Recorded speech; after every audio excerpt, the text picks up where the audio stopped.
With the future of the Conservative caucus up in the air, our Tate Latecraft sat down with a former Battleford's Lloydminster MP to talk about the state of the party. If you haven't heard, it is official. As of February 2nd, Conservative MPs have voted to oust Aaron O'Toole from the party's leadership position. And with that, there's a lot of questions floating around, such as why, who's next, and so much more. So, to talk about the situation, I'm currently joined by Canada's former Minister of Agriculture, Mr. Jerry Ritz. Thank you very much for being here, Jerry. My pleasure, Tate. Prior to this secretive conservative leadership vote that again took place on February 2nd, you were one of 21 former MPs to sign a statement that expressed a disapproval in Aaron O'Toole's ability at the helm of the party. So, off the top here, could I just get you to speak to the rumblings that you were hearing from some former and maybe current MPs, as well as just a basic reaction to O'Toole getting the boot? Well, let me preface this by saying timing was always a problem. From the election on, there was always this talk I'd heard rumblings of. As you rightly point out, I still have a lot of contacts throughout the federal government and civil service and so on. Good people that I worked with that are still good people. Having said that, there was a real concern and a growing concern that Mr. O'Toole was under the impression he had to become Trudeau to beat Trudeau. And in the end, he was hoisted on his own petard. And a question that a lot of people are asking in regard to this situation is why right now? So, would you say that this is something that's been building up over a longer period of time, or is it more the result of recent happenings? Sure. Yeah. No, it's been building since just before the election, all through the election writ, as Mr. O'Toole mused about policies that were not the party status or the ones that the caucus had agreed on, and started talking in different terms about the carbon tax, about firearms registries, and of course the latest was the truckers convoy in Ottawa. Whether you agree with what they're doing or not, they have the right under Canadian law to do that.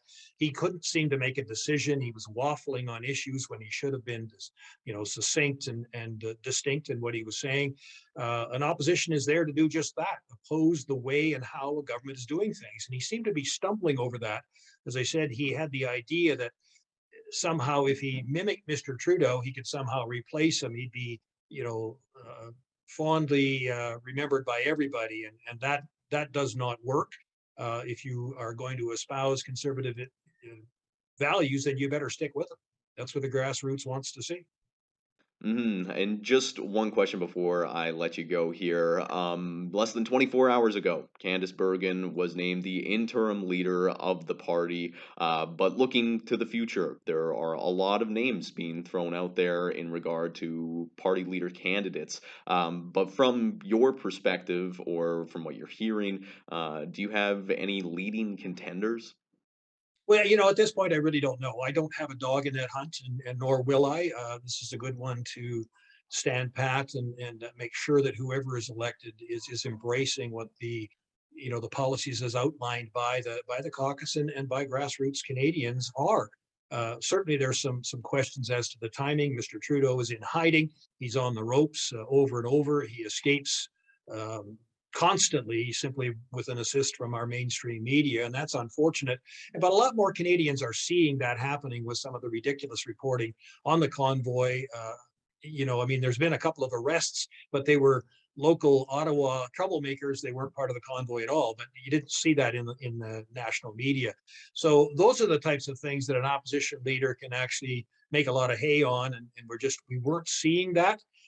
Did I have a vote at the end of the day? No.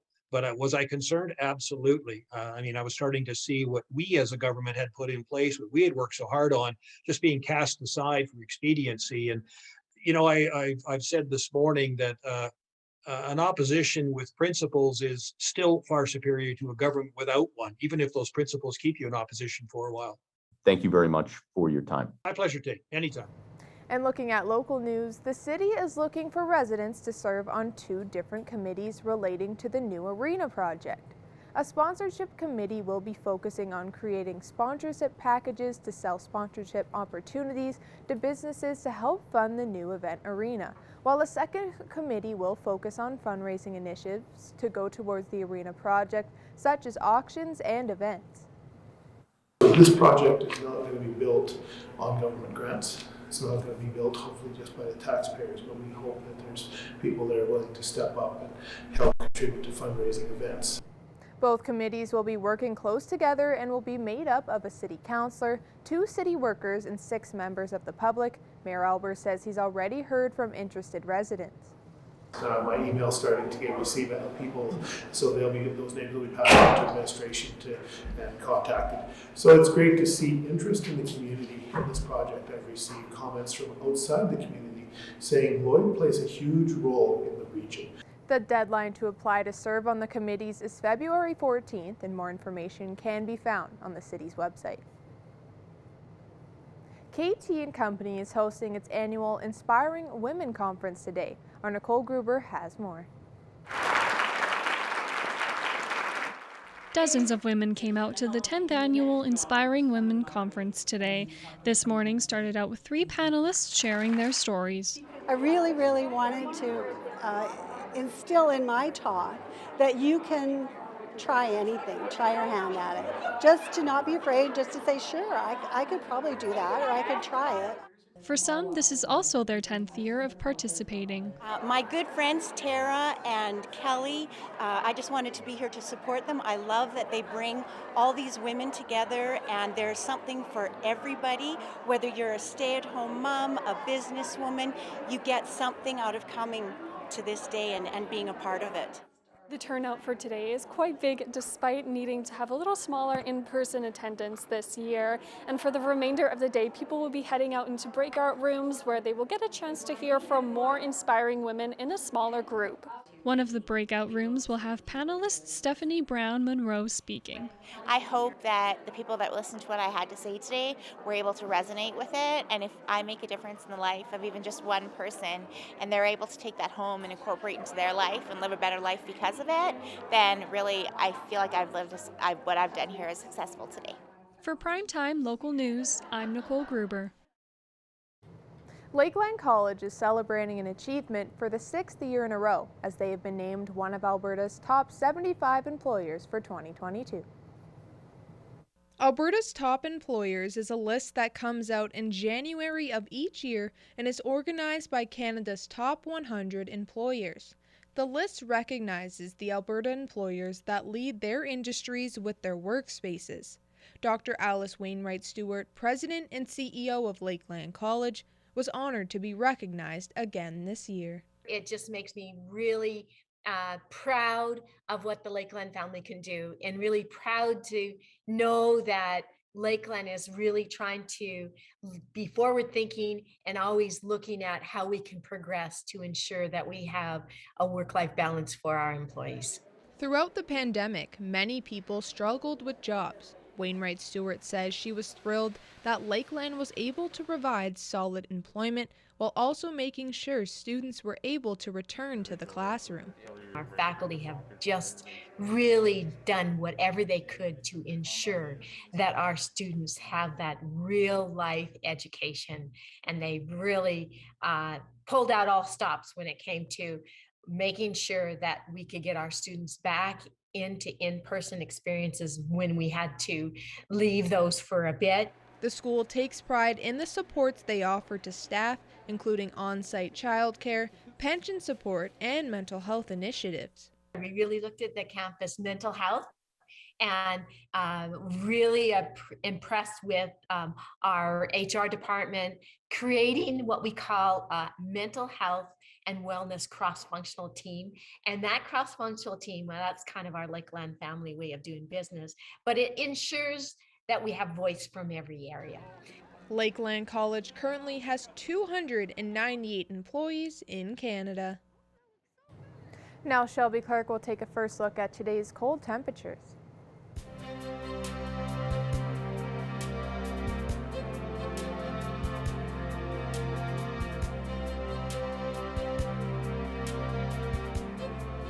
Thanks so much, Jazz. And yes, taking a first look at your weather forecast here in the Border City, we are still seeing those chilly temperatures For today, we are sitting at minus 23 with that wind chill. It does feel close to minus 34 degrees, so hopefully everybody is bundled up and trying to stay warm out there if you have to go outside. But we are seeing a little bit more sun peeking behind those clouds compared to what we've been seeing earlier on in the week. Switching over to temperatures across the region for Alberta and Saskatchewan here. On the Alberta side, we definitely have cooled down quite a bit in most spots, seeing past that minus 20 point, minus 22 in a lot of spots on the map here. Minus 20 over in Edmonton, while it is minus 23 degrees in St. Paul, Bonnyville, and Marwayne. Vermilion is slightly cooler, just hitting that minus 24 mark, while up in Cold Lake and Lac-La-Biche, they are at minus 21. Switching over to the Saskatchewan side here, they're seeing some cool temperatures as well. Most spots are seeing around minus 24, minus 25 degrees. Pearson is just hitting that minus 23 mark, and down in Macklin, they are at minus 22 as well. And for North Battleford, overnight, they will be going down to a low of minus 36, and that is even without that wind chill. With that wind chill, it will feel close to minus 50. So please make sure you're plugging in your vehicles, trying to stay inside as much as possible. Tomorrow, they will be seeing minus 18 throughout the day, and they will be seeing a high chance of some flurries.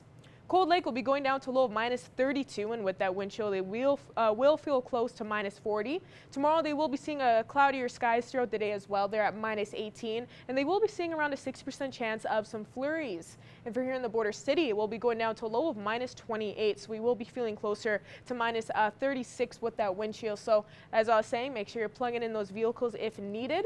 And tomorrow, we will be seeing a slightly warmer day at minus 13 degrees, but we will be seeing a high chance of some flurries as well. And I wanted to show off just a couple photo submissions. Thank you to everyone that submitted to our Facebook page. This is from that snow blizzard earlier on in the week. Still got a lot of photos I wanted to show off here. So thank you for submitting these photos. This one shows a lot of snow that we've gotten from that snowfall there on Monday. So hopefully we won't be seeing as much as we did earlier on the week for tomorrow, but we'll never know. So hopefully we won't be able to see that much, but hopefully everybody keeps those shovels out there just in case. But that's all I got for now. We'll have more coming up after the break.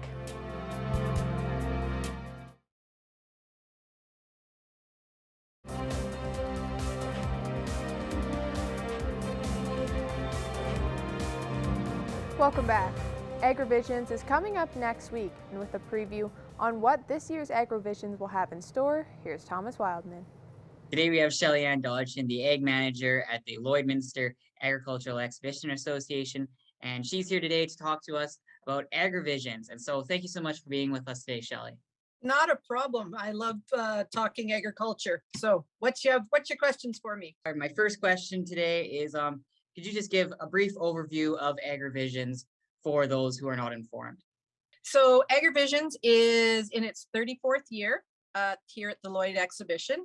Our major sponsors are the Synergy Credit Union, Richardson's, Pioneer Service Credit Union, as well as Forster Brokers.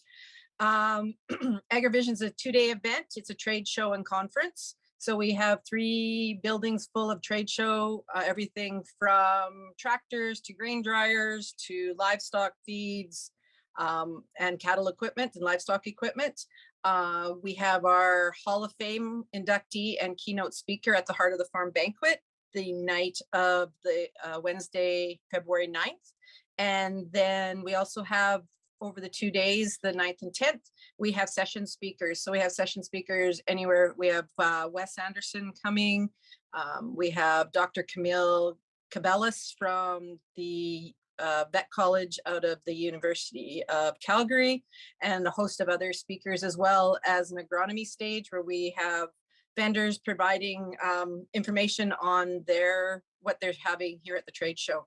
So 2 days of agriculture, from the grain sector all the way to the livestock sector. So tell me a little bit more about the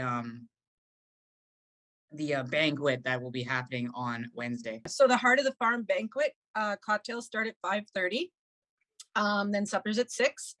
We have our inductee going to be welcomed in, as well as we have the keynote speaker Timothy Caulfield from the University of Alberta speaking on the infodemic and misinformation and things that are happening in the agricultural sector that are either good or bad for our industries.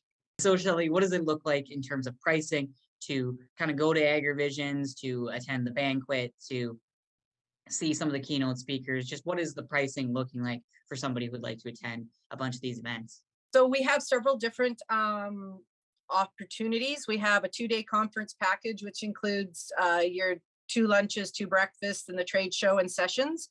That's $180. Then we have for $95 a one-day session, or you can just come in for the trade show if you so wish, and then purchase session tickets on the different speakers that are happening throughout the 2 days. We also have a 50% off for students. So if you show your ID card, you can get in for half price, and you can get that same package and see all the session speakers as well. We have a lot of corporate tables and corporate people coming to our banquet as well. So that's in the evening of the 9th. And socially, how important is it for beef producers and crop producers and just farmers in general to be able to go to an event like this and be face to face and to be in person in our current turbulent times due to COVID? Oh, it's extremely important. We were one of the only agricultural associations that actually had any type of agricultural events during COVID with our Stockade Roundup. We find that if you can bring the industry and the producers together, that is the best way to get a synergy amongst the industry itself. Like, we need to be able to talk to people and see what's out there, the different types of equipment that are coming in from from places like Agland, Tingley's, Redhead, Novlin Brothers. And then we also have Norheim Ranching coming in, Clausen's, Apollo's, a bunch of grain drying companies, as well as a host of smaller family-based businesses that are coming in as well. So it's a really good way for the producers to have that one-on-one face-to-face exchange amongst themselves. And Shelley, if people want to purchase tickets, where would they go to find those tickets? I would just say, if you're interested, give our office a call here at 306-825-5571, and anybody on staff can help direct you to either a conference registration package, or if you want to just come to the banquet and listen to Timothy Caulfield, that would be an opportunity as well. So yeah, just give us a call and we can help anybody. Thank you so much for all the information, Shelley, and again for being on this interview with me today. Thank you so much, Thomas. Take care. And now here's a look at your agriculture prices.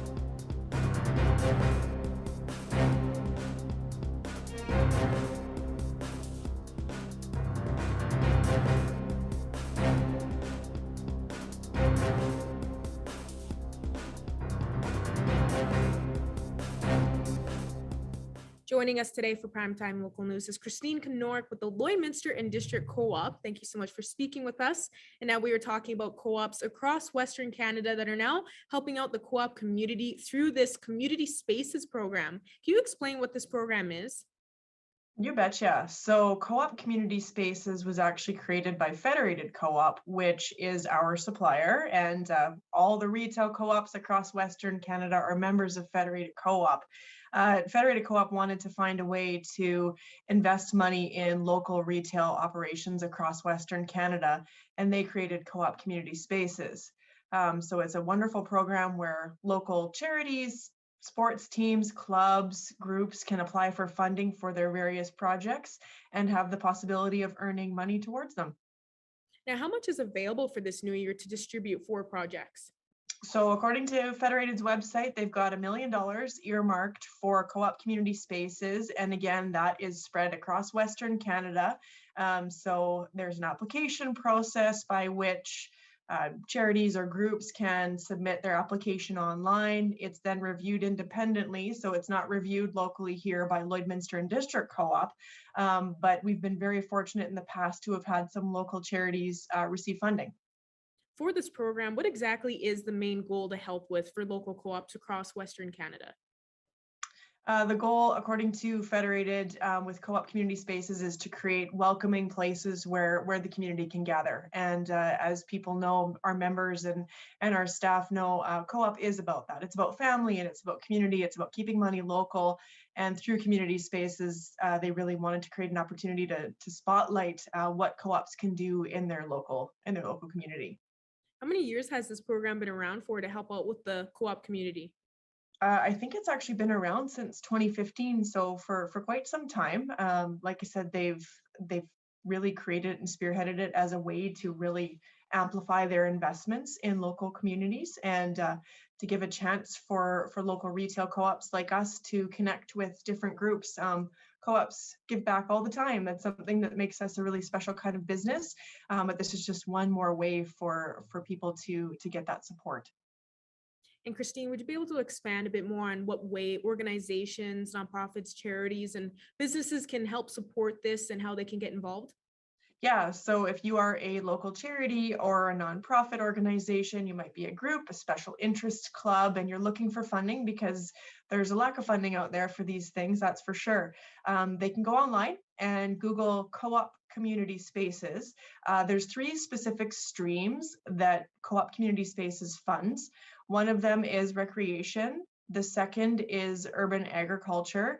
And the third is environmental conservation. So you can actually see the different projects that Co-op Community Spaces has funded over the years, and 2 of which are actually right in Lloydminster and area. Perfect. Well, once again, thank you so much for joining us today, Christine. Thank you too. I really appreciate you. I hope you have a good day.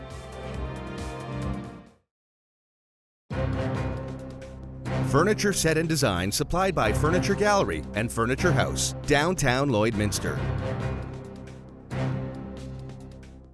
In certain places on Wednesday was National Girls and Women in Sports Day. I'm pleased to be joined now by Tori Dugan, the captain for the Lakeland College women's basketball team. Tori, thank you for taking this time. Now, throughout your life, have you seen equal opportunity for girls as guys in sport? And if not, just tell me what inclusion's been like for you. No, obviously it's not equal. A lot of women are obviously like fighting to get the recognition and opportunity that like we all think that we deserve. And yeah, obviously like you see in professional sports, pay rate and all that kind of stuff. But even just like spectators and whatnot, a lot of spectators come to men's games, and women also don't get the recognition, especially on social media and whatnot. But just for me, I think personally, our program being a part of the Lakeland women's basketball team, we do a really good job in the community. So we get a really good fan base at all of our games. So by us putting ourselves out there and definitely showing the youth in the community of Lloydminster what we're capable of, definitely they look at us as rock stars. So that's a really big piece that we value as a team. So we definitely, I feel, are starting to take the steps in the right direction to get the recognition that women deserve. But yeah, obviously you see in professional sports and whatnot, they're still working towards that and to fill the hole up a little bit and equalize equal opportunity, pay rate and all that kind of thing. But yeah, I think just myself being at Lakeland, we definitely get a really good opportunity to put ourselves out there and get a good crowd and get the recognition that we deserve. So yeah. And Tori, I'm going to put you on the spot a little bit here. I know there's plenty of different things that we can do, but in your opinion, what are some thoughts on how this can be changed for the better?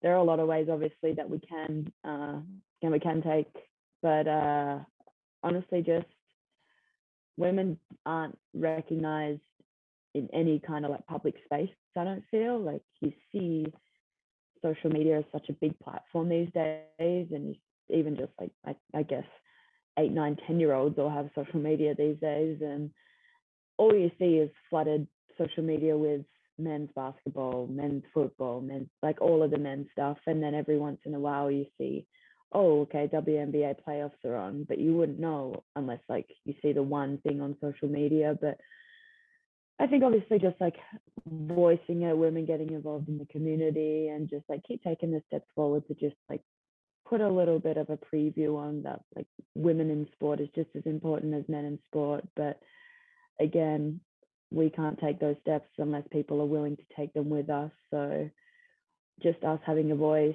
and standing up for what we believe in, and knowing that like we're just as important as what the men are, even though obviously we obviously can't dunk. We don't have those the athleticism that the men have. We're just as important in regard to like the technical side of things. And also I don't think that any men's sport really emphasizes team like women's sport does.